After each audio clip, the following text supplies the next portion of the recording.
गर्मा गर्म मकई की रोटी और गुड़ की मीठी चाय। आओ रे भैया, मजे से खाओ पियो और सस्ते में पेट भर के जाओ। गांव के चौराहे पर थुंग थुंग हर दिन अपनी छोटी सी दुकान लगाता था। लोग आते, खाते और थुंग थुंग के साथ हंसी मजाक करके चले जाते। लेकिन थुंग थुंग की जिंदगी इतनी आसान नहीं थी। थुंग थुंग अपने 6 साल के बेटे कुकू के साथ रहता था। उसकी पत्नी एक हादसे में गुजर चुकी थी। पत्नी के जाने के बाद थुंग थुंग अंदर से पूरी तरह टूट गया। लेकिन अपने 6 साल के मासूम बेटे के लिए उसने खुद को जैसे तैसे संभाला। लेकिन मासूम बेटे को यह समझ ही नहीं आ रहा था कि उसकी माँ कहाँ चली गई। इसलिए उसने खाना पीना बिल्कुल छोड़ दिया। वह दिन भर घर के एक कोने में चुपचाप बैठकर बस उस अधूरे स्वेटर को देखता रहता, जिसे उसकी माँ कभी प्यार से उसके लिए बुन रही थी। ये देखकर थुंग थुंग कुकू को गले लगाकर कहता, बेटे थोड़ा सा खाना खा ले, तेरी माँ अब तारों के पास चली गई है। लेकिन कुकू बस एक ही बात बोलता, माँ ने कहा था वो मुझे कभी अकेला नहीं छोड़ेगी, मुझे मेरी माँ चाहिए।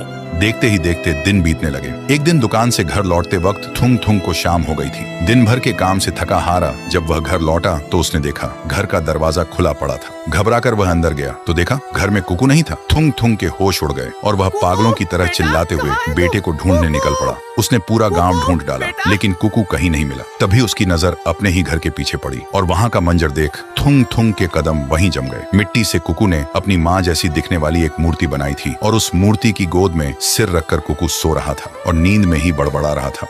माँ, मेरा स्वेटर कब पूरा करोगी?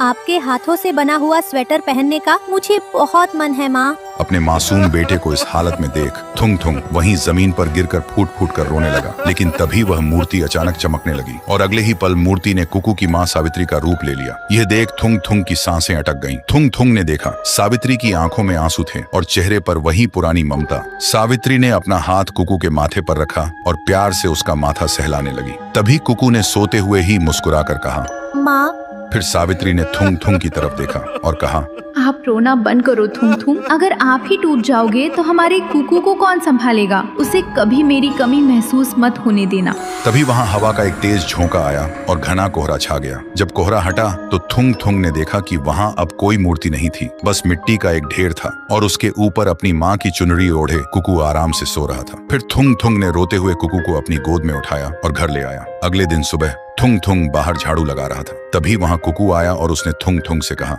पापा, रात को माँ आई थी, उन्होंने मुझे अपनी गोद में सुलाया भी था और देखो उन्होंने मेरा अधूरा स्वेटर भी बुन दिया है। थुंग थुंग ने कुकू के चेहरे को देखा। उसके चेहरे पर अब एक अलग ही खुशी थी। तभी थुंग थुंग ने कुकू को सीने से लगाया और नम आंखों से कहा, तुम्हारी माँ हमेशा तुम्हारे साथ है बेटा, अब कभी रोना नहीं। तो दोस्तों, एक माँ की ममता और सच्चे प्यार के लिए वीडियो को एक लाइक और सब्सक्राइब तो बनता है ना।